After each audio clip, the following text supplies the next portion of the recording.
Plus half के साथ, तब जाके इस और इलेक्ट्रॉन के लिए तुम क्या कर सकते हो, इस इलेक्ट्रॉन के लिए n plus L plus M plus S क्या होगा 2.5 होगा। कुछ बच्चे इसमें ये चीज केस तो बनाते हैं, लेकिन केस बनाने के बाद यहाँ दो इलेक्ट्रॉन भर देते हैं। नहीं भाई, आप यहाँ प्लस हाफ रख दिए तो यहाँ पे सिर्फ अप भरोगे, या माइनस हाफ रख दिए तो सिर्फ डाउन भरोगे।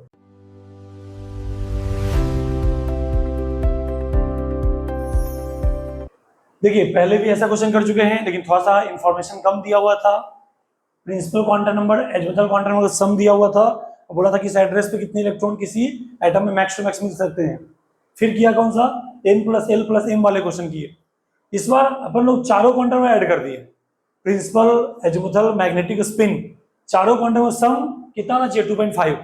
ऐसे किसी भी एटम में कितने मैक्स टू मैक्स इलेक्ट्रॉन हो सकते हैं जिनका चारों क्वांटम नंबर का सम 2.5 है। ठीक है, अब तो मेरा थोड़ा सा भी अगर जानकारी होगा तो वो पता होगा प्रिंसिपल, एजिमुथल और मैग्नेटिक, ये तीन क्वांटम नंबर जो होते हैं वो आता है श्रोडिंगर वेव इक्वेशन से, और स्पिन क्वांटम नंबर का वैल्यू जो होता है इन तीनों से होता है इंडिपेंडेंट, यानी एन एल एम, ये जो तीन वैल्यू होगा इसमें आपस में कनेक्शन होगा। एल का वैल्यू क्या होगा वो एन डिसाइड करेगा, एम का वैल्यू क्या होगा वो एल डिसाइड करेगा, एस का वैल्यू क्या होगा वो इन तीनों पे डिपेंड करने वाला नहीं है। एस का वैल्यू चाहे तो माइनस हाफ होगा चाहे तो प्लस हाफ होगा। एस का वैल्यू क्या होगा उसके लिए एन एल एम देखने की जरूरत नहीं है। तो केस बनाते हैं। अगर मैं लेता हूं केस 1, अगर मैंने लिया क्या कि S equal two plus half, अगर मैंने लिया तो एस अगर मैं प्लस हाफ लिया तो N plus L plus M, और एस का वैल्यू दिया मैं 0.5, प्लस हाफ को 0.5 लिख सकते हैं, ये 2.5 आ गया आपको। तो कितना हो जाएगा N plus L plus M equal to कितना 2। अब इस पे आपको इलेक्ट्रॉन काउंट करने हैं, और अगर मैंने इसके केस 2 क्या कर लूंगा मैं कि अगर मैंने एस का वैल्यू माइनस हाफ ली तो क्या हो जाएगा N plus L plus M या माइनस 0.5 हो जाएगा, और वैल्यू हो जाएगा 2.5, तो N plus L plus M equal to क्या होगा 3 हो जाएगा। यानी अब हमें क्या करना है, इस पे क्वेश्चन करना है, और ऐसा कॉन्सेप्ट मैं आपको पिछले क्लास में, पिछले वीडियो में आपको बताया था। ठीक है, N plus L plus M पे 2, इस एड्रेस पे कितने इलेक्ट्रॉन मिलने वाले हैं, इसमें कैसे समझा सकते हैं हम लोग। मैं क्या कॉन्सेप्ट दिया था कि सम जितना दिया रहेगा एन आपको वहीं से स्टार्ट करना है।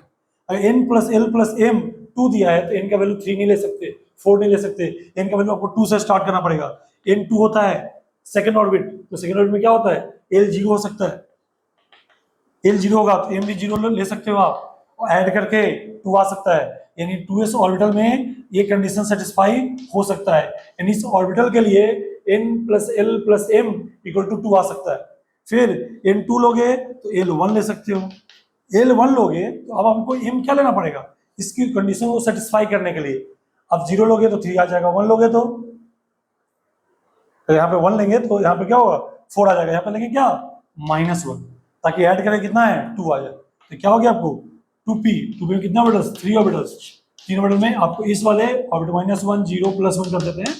इस वाले ऑर्बिटल के लिए n plus L plus M आपको किसके बराबर आएगा 2 के बराबर आएगा। ठीक है, तो कुल इस एड्रेस पे 2 ऑर्बिटल्स मिलने वाले हैं, यानी 2 इंफॉर्मेशन ये हुआ।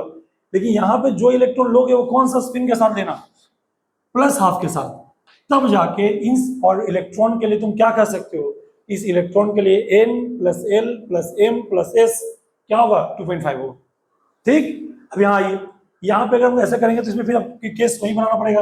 n plus L plus M 3 दिया है, n आप 3 से स्टार्ट कर सकते हैं, 4 नहीं ले सकते, ये पिछले वीडियो में समझा चुका हूँ मैं। यहाँ n 3 है, l 0 m 0 ले सकते हो। ठीक है, 3s की बात हो रही है, एक ऑर्बिटल की बात हो रही है। फिर n 3 है, l 1 m -1 ले सकते हो, यानी 3p की बात हो सकती है, इसमें 3 ऑर्बिटल होंगे। फिर n 3 l 2 m -2 ले सकते हैं, यहाँ 3d होगा, इसमें 5 ऑर्बिटल्स होते हैं, इसमें सभी ऑर्बिटल को एक ऑर्बिटल की बात कर रहे हैं, कोई एक ऑर्बिटल। ठीक, ये सबको ऐड करने में कितना आ रहा है 3 आ रहा है।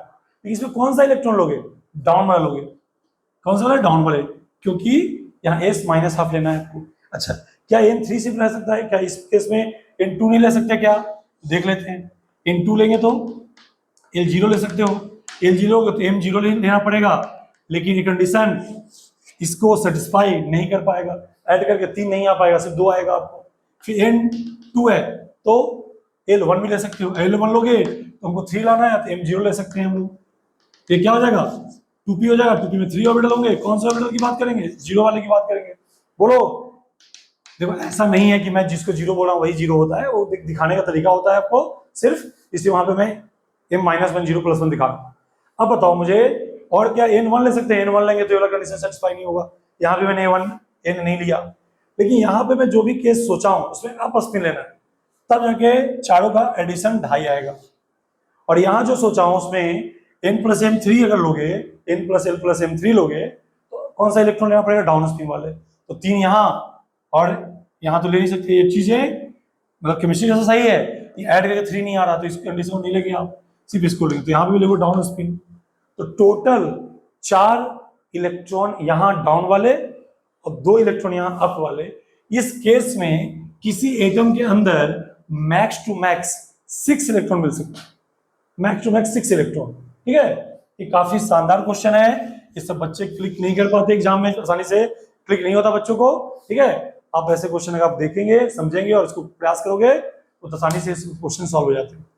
कुछ बच्चे इसमें ये चीज केस तो बनाते हैं, लेकिन केस बनाने के बाद यहाँ 2-2 इलेक्ट्रॉन भर देते हैं। नहीं भाई, आप यहाँ +½ रख दिए तो यहाँ पे सिर्फ अप भरोगे, या -½ रख दिए तो सिर्फ डाउन भरोगे। इसलिए तुम अप और अप डाउन दोनों नहीं ले सकते, जहां डाउन लिया वहां अप नहीं ले सकते, और जहां अप लिया वहां डाउन नहीं ले सकते। ठीक है, ऐसे क्वेश्चन काफी शानदार होते हैं। अब तीनों को देखिएगा वीडियो को, n+l इक्वल टू समथिंग दिया था, उसमें ऐसा क्वेश्चन करवाया, फिर n+l+m वाले क्वेश्चन करवाए, और अभी क्या करवा रहा हूँ n+l+m+s ऐसा करवा रहा हूँ। आपको जानते हो 4 ही तरह का क्वांटम नंबर होता है, तो चारों का समेशन दिया रहेगा, 3 का समेशन दिया रहेगा, 2 का समेशन दिया रहेगा, तो क्वेश्चन कैसे सॉल्व करते हैं वो सब। ठीक है, इसमें और ट्विस्ट क्या आ सकता है? इसमें ट्विस्ट आ सकता है कि एटम का नाम दे दे, यहाँ दे देगा chromium atom, iron atom, sulphur atom, ऐसे देगा, तब क्या सोचेंगे करेंगे। ठीक है, आप अगर इसको ढंग से सोचोगे तो आपसे बन जाएगा। ऐसे वीडियो क्लास, ऐसे भी क्वेश्चन अपन लाने वाले हैं। ठीक है, थैंक यू। ऑक्सीडेशन क्लासेस, जहां मेहनत को सही दिशा मिलती है।